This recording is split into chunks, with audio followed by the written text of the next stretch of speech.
पाऊस होणारा आणि जगाच्या व्यवहारामध्ये माणसाला माणूस म्हणून भेटणारा खासदार उदयनराजे भोसले यांना मी निमित्त करतो. तुमच्या आमच्या सातारकरांचं गाडीच आपल्याला प्रबोधन करत आहे. स्वागत करायचं आहे छत्रपती उदयनराजे भोसले यांचा, छत्रपती उदयनराजे भोसले यांचा. धन्यवाद.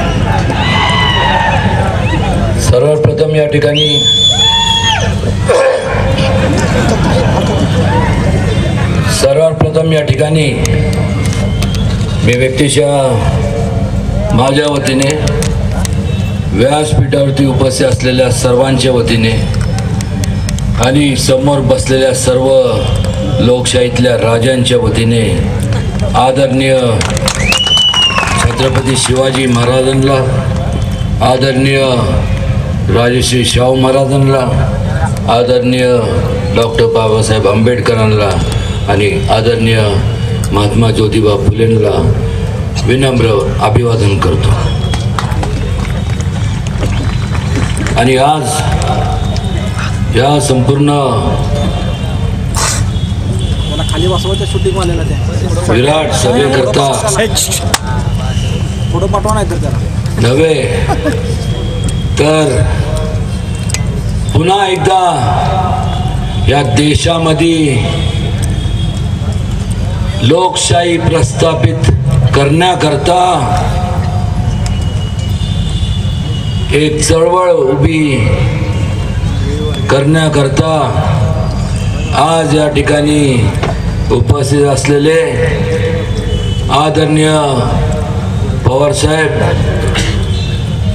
आमचे काका आदरणीय शिवाजीराजे, आदरणीय श्रीनिवास पाटील साहेब, आदरणीय विक्रमसिंह पाटणकर सरकार, आमचे बंधुराज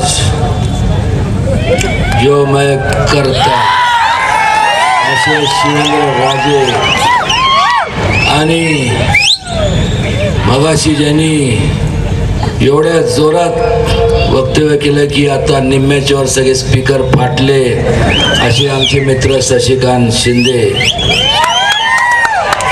त्याचबरोबर आमचे मित्र आमदार बाळासाहेब पाटील, आमदार मकरंद पाटील, आमदार आनंदराव पाटील नाना, डॉक्टर राजेंद्र गवई साहेब, माझे मित्र माजी आमदार प्रभाकर घारगे, भावी आमदार सतीश पाटणकर, माझे मित्र सुनील माने, वसंतराव जी मानकुंबरे, धैर्यशील कदम, विजयरावजी कनसे, ऋषीबाई शिंदे, इंदुराव पाटील, दलित पॅंथरचे महाराष्ट्राचे अध्यक्ष सुखदेव सोनवणे आणि खऱ्या अर्थाने ज्यांनी कैलासवासी अण्णासाहेब पाटलांचं नाव जतन केलं आणि त्यांचे संपूर्ण विचार आचरणात आणले असे त्यांचे सुपुत्र आमचे मित्र रमेश पाटील, उपस्थित सर्व आजी माजी जिल्हा परिषद सदस्य, उपस्थित आजी माजी सर्व पंचायत समिती सदस्य, आजी माजी सर्व नगरसेवक, उपस्थित सर्व ज्येष्ठ श्रेष्ठ वडीलधारी मंडळी, माता भगिनी, माझ्या तरुण मित्रांनो आणि लोकशाहीतल्या आपण सर्व राजांनो आणि खास करून माझ्या समोर उपस्थित असलेले जे माझ्याकडं एक टक लावून पाहणारे असे सर्व पत्रकार बंधूंनो, सातारा जिल्हा, या सातारा जिल्ह्याने एक केवळ फक्त महाराष्ट्राला दिशा दिली नाही, तर सातारा जिल्ह्याने संपूर्ण देशाला दिशा देण्याचं काम केलं. अनेक चळवळी या भूमीत जन्माला आल्या. स्वातंत्र्याची चळवळ असेल, पत्री सरकार असेल, सत्यशोधक चळवळ असेल, स्त्रियांच्या शिक्षणाची चळवळ असेल, ग्रंथ महोत्सवाची चळवळ असेल, अनेक चळवळी या भूमीत जन्माला आल्या. आणि ह्या भूमीने आज एक आगळा वेगळा ह्या भूमीला इतिहास आहे. खास करून या ठिकाणी आवर्जून या मला उल्लेख करावासा वाटतो की मी नेहमी या अनेक दिवसापासून सांगत आलोय की माझे अनेक पक्षांमध्ये अनेक मित्रमंडळी आहेत, सगळ्यांचेच आहेत, पण ते मित्र हे मित्राचे म्हणजे फक्त मित्र आहेत. जिथं तत्व येतात त्या ठिकाणी मात्र कुठल्याही प्रकारे जसं त्या काळात शिवाजी महाराजांनी तडजोड केली नाही, तसं आज सुद्धा उदयनराजे कधी तडजोड करत नाही. आणि मग तुम्हाला माहित आहे माझी पॉप्युलॅरिटी किती आहे, माहित आहे ना, हो का नाही? पण माझ्यावरती एवढे काल सभा होती चंद्रकांतजी पाटलांची 6:30 वाजता ओगलेवाडीत, 7:30 वाजता त्यानंतर दिवाकर राऊतेंची, पण त्या का पुढे ढकलल्या गेल्या मला माहित नाही. आणि आज माझे अत्यंत परम मित्र या राज्याचे मुख्यमंत्री यांची सभा परवा झाली होती. कुठं झाली होती? कोरेगाव. त्यांचं प्रेम दोघांवर जायचं आहे, एक शशिकांत शिंदे आणि दुसरे उदयनराजे. नुकतीच झालेली सभा आज पुन्हा दुपारी त्यांनी सभा घेतली आणि माझ्याबद्दल नेहमीप्रमाणे आदरयुक्त उद्गार काढले. मी त्यांचा ऋणी आहे, धन्यवाद. ते म्हणाले की जे कामं या ठिकाणी आपल्याला पाहायला मिळतात ते उदयनराजेंनी केले नाही. बरोबर आहे, एक क्षणभर विचार करा. बरोबर, ते काम आम्ही केले कारण की आम्ही सत्तेत आहोत, त्यांना निधी देण्याचं काम आम्ही केलं.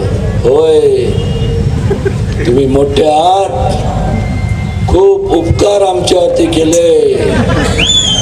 एक लक्षात ठेवा, तुम्ही सुद्धा लोकप्रतिनिधी आहात, मी सुद्धा लोकप्रतिनिधी आहे.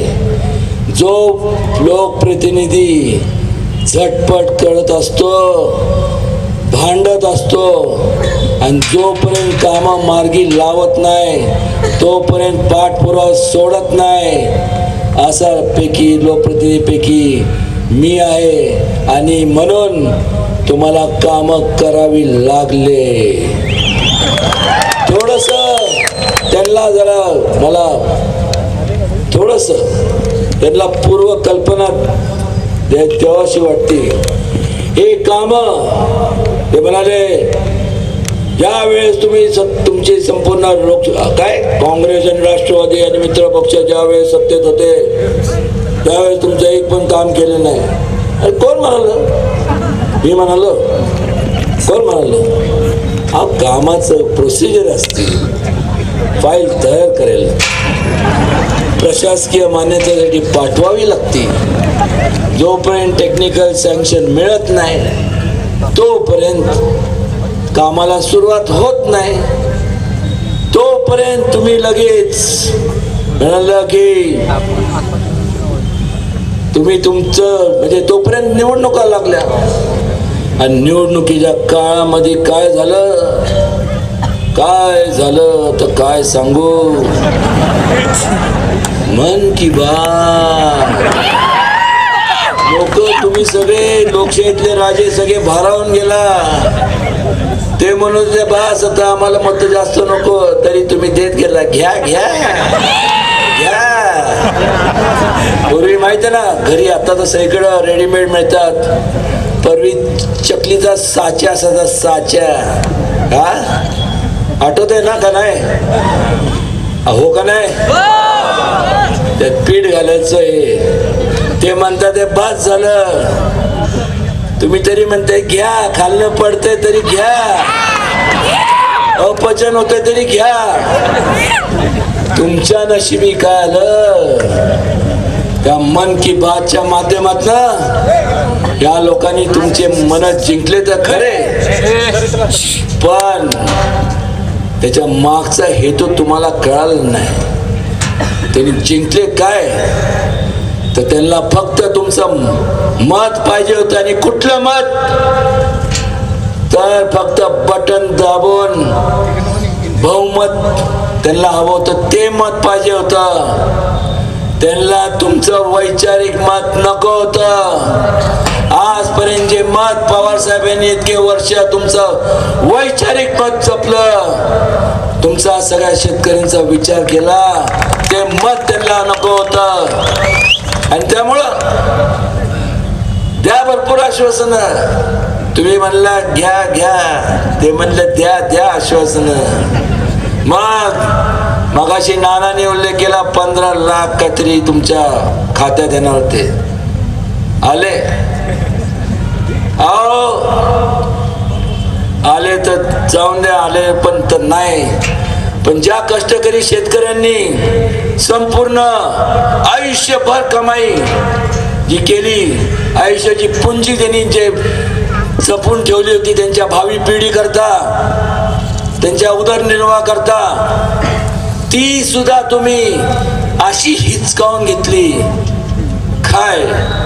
आणि स्वतःला म्हणता की आम्ही जर करू तर आम्हीच करू, आणि मग आम्ही देश वाचू.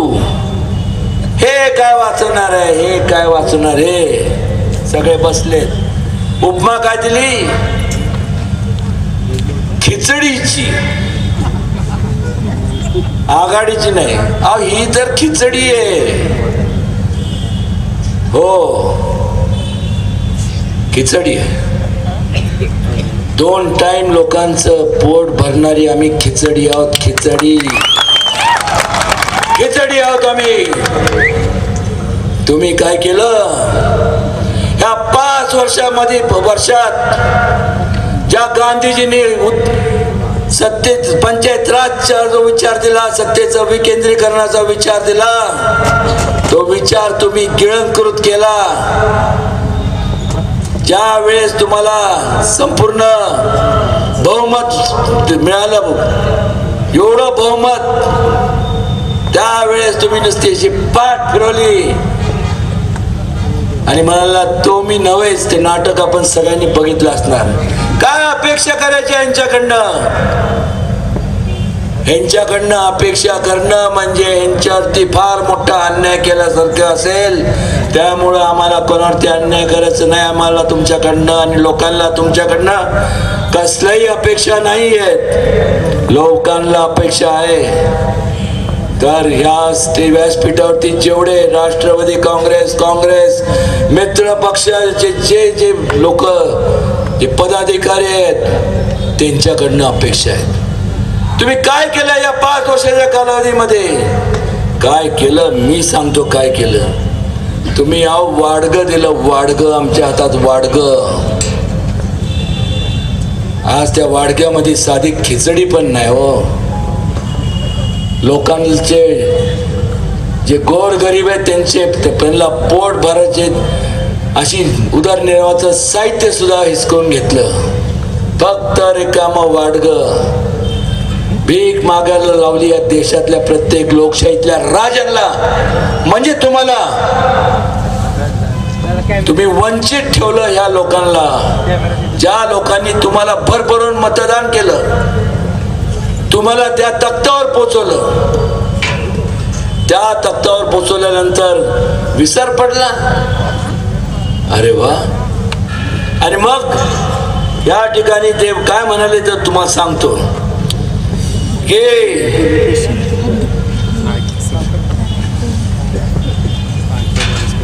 आपल्याला यांच्या मागे राहिलं पाहिजे, मोदीजींच्या.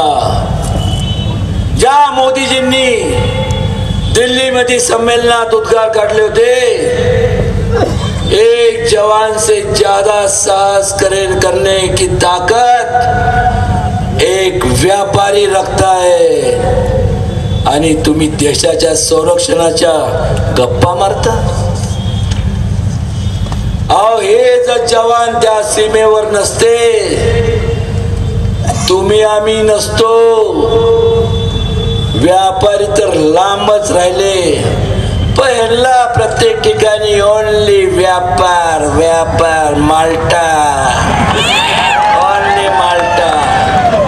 आणि मग त्यांनी सांगितलं, बघा, ज्यांना तुम्ही देव मानता किंवा मसीहा मानता, त्या शरदचंद्रजी पवारांनी त्यांच्या आणि त्यांच्या संपूर्ण टोळीनी काय केलं तर त्यांच्या जाहीरनाम्यात असं दिलंय. इंग्लिश मध्ये वाचतो, त्याचं भाषांतर करून सांगतो, त्यांनी ऐकून घ्या, कारण हे भाषांतर मी करणार आहे. जेव्हा ते मन की बात करत होते ना, तेव्हा इंटरप्रिटर, आता मराठीतला शब्द मला आठवत नाही, पण जेव्हा आपल्याला कळत नाही ती भाषा, तेव्हाच आपण त्या मोडवरती ठेवतो. ते हिंदी बनवते मन की बात. आता तुम्हाला मन की बात माहिती, तुम्ही ते इंटरप्रिटर लावलं होतं असं. ते म्हणत होते, तुम्हाला ऐकू येत होतं मन की बात, पण ते म्हणत होते, ते विचार करत होते तुमच्या सगळ्यांच्या धन की बात. कसं काढायचं तुमच्याकडनं सांगतो, जरा येतो, जरा थांबा, अजून इंटरव्ह्यू व्हायला खूप वेळ आहे. स्लाइड शो तर आत्ताच चालू झालाय. आणि त्यांनी काय सांगितलं तर, राष्ट्रवादी काँग्रेस आणि काँग्रेस मित्र पक्षांनी जोर दिला राष्ट्रवादी काँग्रेसवर.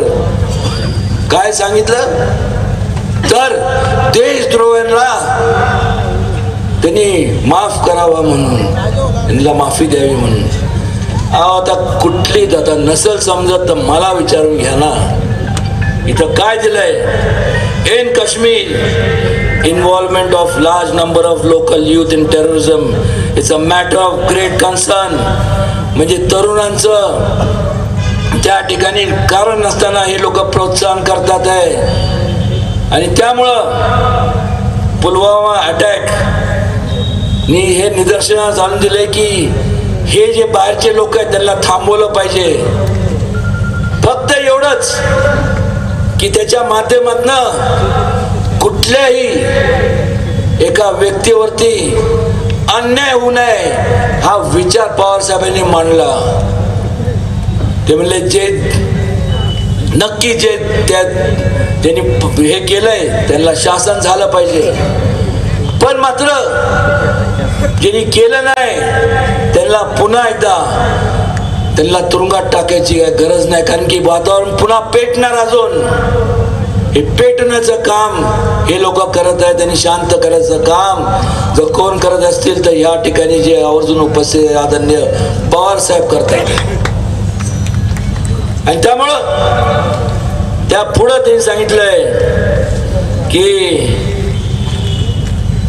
ह्या सगळे जे तरुण आहेत यांना पुन्हा हे कारण असताना जे त्यांची दिशाभूल करतात आहे आणि त्यांना वाम मार्गाला लावतात आहे, या तरुणांना पुन्हा ह्या संपूर्ण भारताच्या आणि देशाच्या सक्रिय संपूर्ण प्रवाहात आणायचं आपल्याला एवढा महान विचार मांडला. पण मात्र त्याचा अर्थ वेगळा काढला गेला. आणि त्यानंतर तर काय आता बोलायचं, मला हसूच येत आहे. त्यांचं का माझं हसू, काय काय करू. त्यानंतर बघा, हा वा हे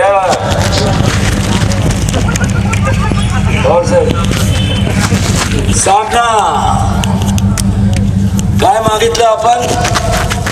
ज्या धर्तीवर तुम्ही इतरांना आरक्षण दिलं त्या धर्तीवर मराठा समाजाचा पण विचार व्हावा, मुस्लिम समाजाचा व्हावा आणि धनगर समाजाचा विचार व्हावा. आणि म्हणून मूक मोर्चे निघाले. आणि सामनाने काय कमाल आहे या सामनाची. तर यांचा आता सामना जनतेनेच या लोकांचा सामना करून त्यांना त्यांची जागा दाखवून दिली पाहिजे. मूक मोर्चाला त्यांनी काय दिली उपमा? मुक्का मोर्चा. ही तुमची संस्कृती, ही तुमची खिल्ली उडवण्याची पद्धत. आणि सांगता ना मग यांचं मग का यांचे विचार आचरणात आणत नाही? आणत नाही तर नाक नका आणो. निदान त्यांना बदनाम करणार, त्यांना कमीपणा होईल असं तरी काय वक्तव्य तुमच्या सामना या वर्तमानपत्रात तरी करू नका. जनाची नाही तर मनाची लाज राखा. कुठंतरी संस्कारी पद्धत असते. ठीक आहे, आता तुम्ही विसरला असला तर मेहरबानी करा आमच्या संपूर्ण भारताच्या लोकांवरती आणि महाराष्ट्र लोकांवरती आमच्यात ही संस्कृती पसरू नका. कारण की आम्हाला कळतं, नातं गोतं कळतं, कसं वागायचं ते कळतं. आणि त्यात थांबले नाही. त्यात मग आमचे मित्र मुख्यमंत्री म्हणाले, आओ जर उमेदवार असावा तर कुठे गेलं? नरेंद्र पाटलांसारखा. कुठं अण्णासाहेब कैलासवासी अण्णासाहेब पाटील जे असंघटित कामगारांच्या संघटित त्यांना करून आणि त्यांच्या संपूर्ण सुरक्षिततेकरता लढले आणि त्यांनी कायदे संपूर्ण पारित केले. कायदे पारित म्हणजे कसं? त्यावेळेस यशवंतरावजी चव्हाण साहेब होते, वसंतराव नाईक असतील, वसंतदादा असतील आणि साक्षात आज व्यासपीठावरती उपस्थित असलेले पवार साहेब आहेत. ह्या सगळ्यांचं फार मोठं योगदान आहे. पण त्यांनी सांगितलं काय नाही. मी पण विचार केला 100 की ठीक आहे अण्णासाहेबांचं मुलगा आहे. रमेश बद्दल बोलले असते तर मी काय बोललो नसतो. कारण तो त्यांचा वारसा सांगत असताना त्यांचा वसा घेऊन लोकसेवेचा वसा तो सांभाळतोय. आणि हे आमचे माशे तर काय दिसनाच झाले. ते पवार साहेबांच्या सभेत पाटण या ठिकाणी साक्षीला आहेत, पाटणकर सरकार आहे तिथं. ते कटिंग्स पण आहेत, ते संपूर्ण आहेत. आणि नरेंद्रजी पाटील तुम्ही मला पाहताय, हाय मी हाय म्हणतोय, तुम्ही हाय करता. हाय तुम्ही बोललात काय माहितीये? या शंभूराजींना गोळ्या घेतल्याशिवाय टिंब लाज वाटत नाही संवेदनशील वक्तव्य करताना? बोलायचं कामाच्या बद्दल बोला. त्याचबरोबर परवा कोरेगाव काय पण वक्तव्य असं केला की ऊर भरून आला पाहिजे छातीचा. हेनी जे वक्तव्य केलं तर हे ना ह्याचा टूर काय तुम्हाला सांगायचं, ते शब्द उच्चारच जात नाही. आणि आदरणीय आमचे मित्र देवेंद्रजी म्हणतात कुठं गेले कुठे हो या. हे म्हणतात की उमेदवार असावा तर असा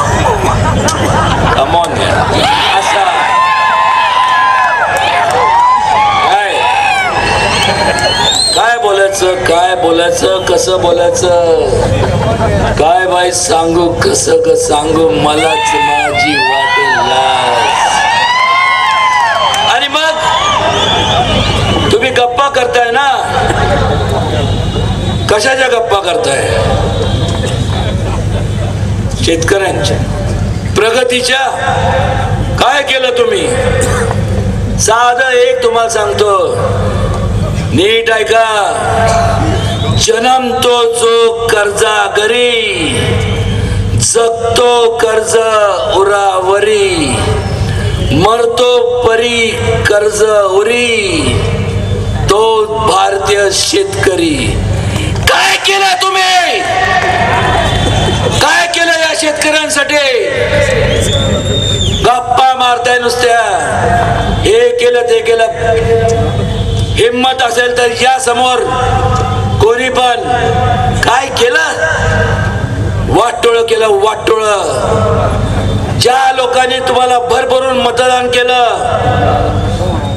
एवढं बहुमत दिलं, एवढं बहुमत मला दिलं असतं किंवा आता लोक जे पवार साहेबांना देणार आहेत, त्या फरक एवढाच आहे की ह्या लोकांना बहुमत जे दिलं तुम्ही, त्यांनी या पृथ्वीचं खरं तर स्वर्ग करायला पाहिजे होतं. त्यांनी स्वर्ग न करता त्यांनी नर्क केलं. ज्या वेळेस तुम्ही बहुमताने संपूर्ण केवळ महाराष्ट्रातली 48 देशातली सत्ता जेव्हा पवार साहेबांच्या हाती द्याल, त्यावेळेस उलट चित्र पाहायला मिळेल. त्यावेळेस तुम्हाला या नरकाचं स्वर्ग पाहायला मिळेल. हा फरक आहे.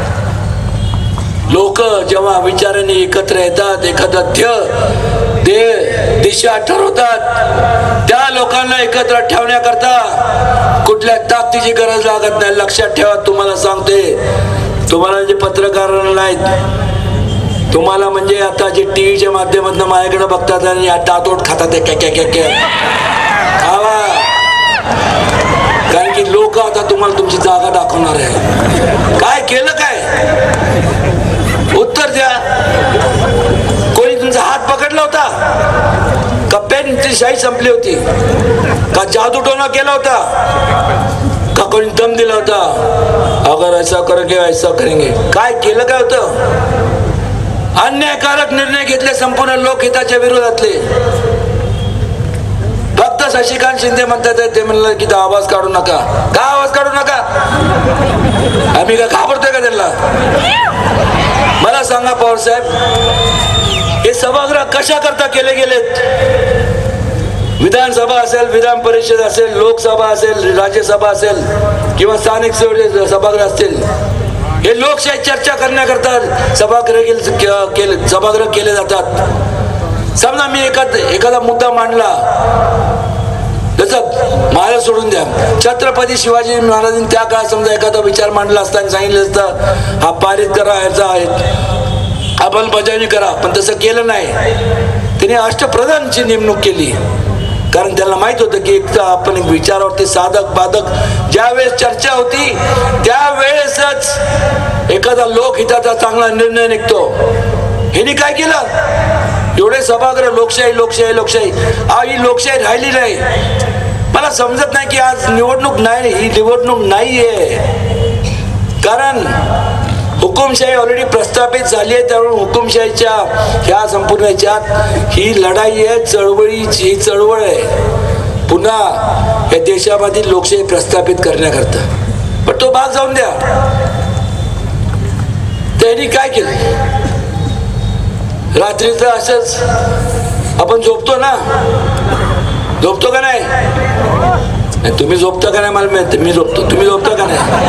कधीतरी झोपत. आता झोपू नका, मेहरबानी करा.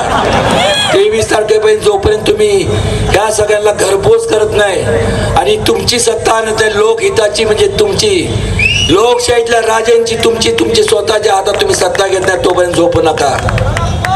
ह्यांना झोपण्याचं काम तुम्ही करायचंय. त्यांची बॉडी लँग्वेज बघा. 5 वर्षापूर्वी वैसा करेंगे वैसा करेंगे, आणि आता परत पुन्हा एकदा हे द्या. पण आता तेव्हा अशी छाती होती आता, कारण की त्यांना त्यांना माहित आहे की लोकांची आपण मोठ्या प्रमाणावरती दिशाभूल केली आहे. तुम्ही सारखंच लोकांना तुम्ही दिशाभूल करू शकत नाही. लोक मूर्ख नाही, जनता मूर्ख नाही. आणि त्यामुळं जे असे उभे राहायचे ते आता असे उभे राहिले. बाकीचे सगळे पहिले जसं आज आमचे बंधुराज शिवेंद्रराजेंनी प्रस्तावना कशी केली, जो मैं बोलता हूँ मैं करता हूँ, जो मैं नहीं बोलता डेफिनेटली करता हूँ, असं पाहिजे रुबाब. यांची प्रस्तावना करणारे. हा तर हे असं आमची लाट आहे. हा कुठली लाट, या आतापासून लट कापायला लागलेत. हे डायस नसते तर तिथं खाली बसले असते. लट तुम्हाला आता लोकांसमोर जाताना लट कापणार नाही तर काय होणार. दिले खूप तुम्ही लोकांची दिशाभूल केली, एवढी केली की ती अक्षम्य आहे. तुमचे थोडेसे जवळचे बगल बच्चे, त्यांना तुम्ही सगळं देऊन टाकलं. देश विकला, नॅचरल रिसोर्सेस विकले, natural gas, natural crude oil, petroleum, हे ते सगळं कोणी. ही संपत्ती तुमची आहे, या लोकातल्या देशातल्या प्रत्येक नागरिकाची आहे. ही देशाची संपत्ती आहे, कोणाच्या बापाची संपत्ती नाही. आज त्यांच्याकडनं आपल्याला संपूर्ण विकत घ्यावं लागतं. मग यांचे फोटो काढायचे. 20-50 कोटीची गाडी. नुकतंच त्यांच्या कुठल्या तरी मुली, कोणाच्या तरी अंबानीच्या मुलीचं का कोणाचं तरी लग्न झालं होतं. 200 कोटीचा खर्च. इथं लोकांना 2 टाइम जेवण मिळत नाही, पोटाची खळगे भरू शकत नाही. ते बघतात आहे, लाज नाही वाटत. आणि मला एक समजत नाही, तुम्हाला राग का येत नाही. तुम्ही त्यांना निवडून दिलं, मग लोकशाहीतले राजे तुम्ही आहात. एक आमदार 2.5 लाख लोकांमधनं निवडून जातो आणि एक खासदार 18 लाख मधनं. तुम्ही फक्त विचार करा तुमची ताकद किती आहे. पण हे भासवतात की आमच्याशिवाय पर्याय नाही.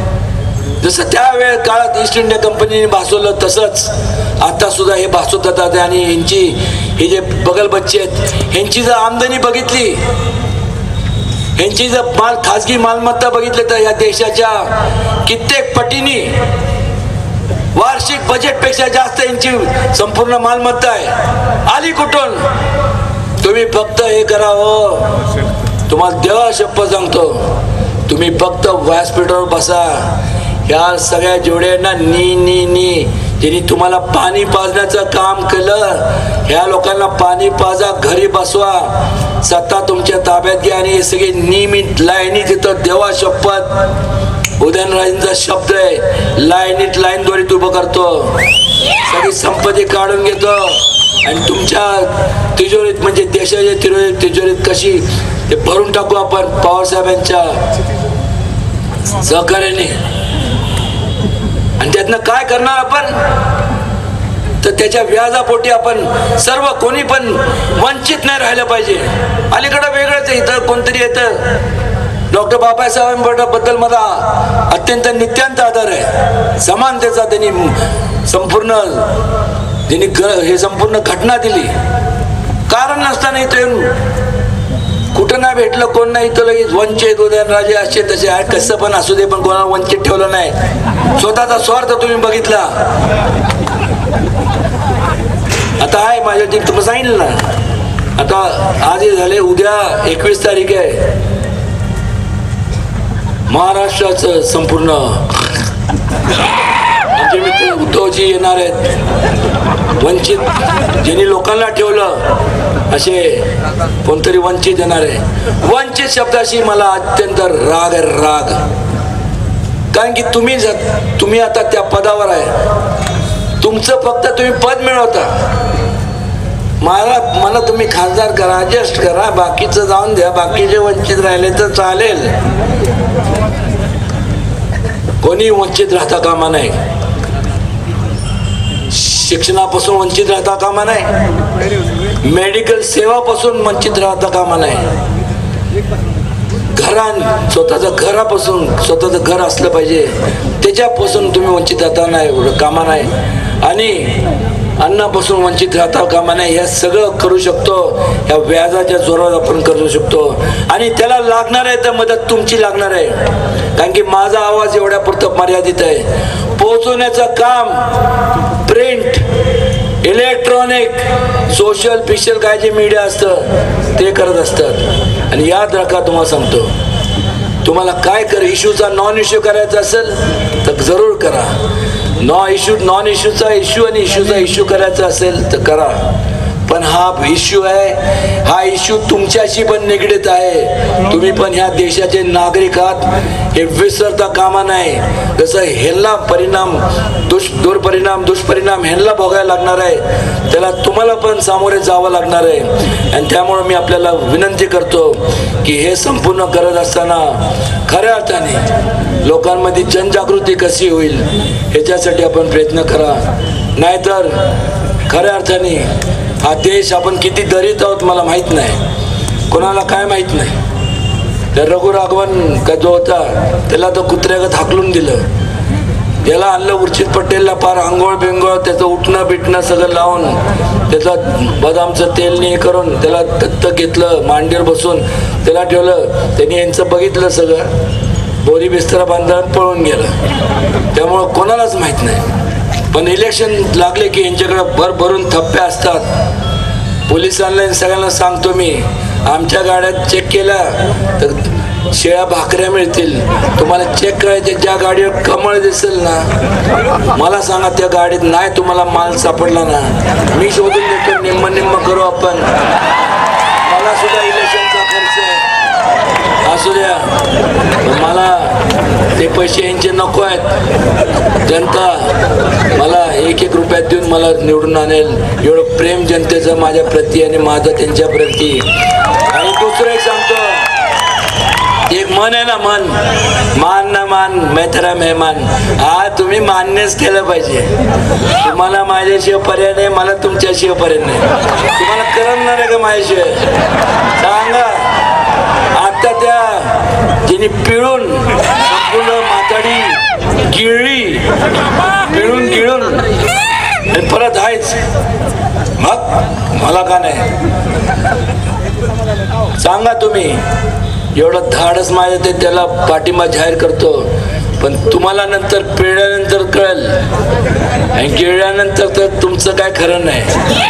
त्यामुळे ही वेळ तुमच्यावरती ती वेळ येऊ नये म्हणून आज मी तुमच्या समोर उभा आहे. आदरणीय पवार साहेबांनी भरपूर या ठिकाणी येऊन आलेत, आपल्या समोर सगळ्यांना संबोधित करणार आहेत. आणि एक लक्षात घ्या, आपल्याला हा देश ही पंचायत राज ही संकल्पना अजून आपल्याला मजबूत करायची आहे. मजबूत केल्यामुळं या संपूर्ण जगातल्या प्रत्येक राष्ट्रांनी आपल्याकडे असं बघितलं पाहिजे की देश असावा आणि हेवा त्यांना वाटला पाहिजे, वा देश असावा तर भारतासारखा. असं एवढंच एक आपण मनाशी युवराशी एक स्वप्न बाळगा. जे स्वप्न मी बाळगलंय तेच स्वप्न आपण बाळगा. तरच खऱ्या अर्थाने ज्या लोकांनी स्वराज्याची संकल्पना चा मंत्र दिला, ज्या लोकांनी संपूर्ण आयुष्याची आहुती दिली, ज्या स्वातंत्र्य सेनानींनी सर्व अर्पण केलं आणि जे या जवान जे शहीद झाले, खऱ्या अर्थाने आपण त्यांच्याकरता तरी आपल्याला हे सर्व. आणि तुमच्या लहान जे मुलं आहेत तुमच्या कुटुंबात, आज जरी लहान मुलं असतील जे स्वतःचा निर्णय स्वतः घेऊ शकत नाही कारण ते परिपक्व नाही, तुम्ही पण आम्ही पण त्यात काळातनं आपण गेलेलो आहे. आज सुद्धा ते तुमच्या घरातले जरी असले तर भविष्य का उद्या या देशाचा भविष्य काळ आहे, विसरू नका. त्यांची प्रगती म्हणजेच देशाची प्रगती, म्हणजेच तुमच्या कुटुंबाची प्रगती. त्यामुळं वोटिंगच्या दिवशी आउटिंगला जर गेला जरूर जावा, पण मतदान केल्यानंतर. पण ते न करता गेला तर तुम्हाला सांगतोय, तुम्हाला काळ माफ करणार नाही. तुमच्या घरातले जे तरुण मुलं आहेत जे उद्या तुमच्याकडे आशेने बघतात आहे, की तुमचं बोट धरून जे चालायला शिकलेत, त्यांचा विचार करा. आणि एकटा उदयनराजेंना मतदान देऊन उपयोग होणार नाही. या संपूर्ण महाराष्ट्रातल्या प्रत्येक 48 जागा, त्या संपूर्ण जागेवरती संपूर्ण राष्ट्रवादी काँग्रेस पक्ष आणि मित्र पक्षांचे जे उमेदवार आहेत सगळ्यांना आपण निवडून द्या आणि खऱ्या अर्थाने लोकशाही प्रस्थापित करा. एवढंच नाही तर या संपूर्ण देशामध्ये तोच निर्णय झालाय. त्यामुळं मला संबंधितांना सांगावंसं वाटतं, आमची खिचडीवरती नजर ठेवू नका. आमची खिचडी आता व्यवस्थित शिजली आहे. ती लोकांसाठी आम्ही शिजवली आहे. लोकांना भरभरून देणार, त्यांच्यावर उपासमारीची वेळ परत कधी येऊन देणार नाही.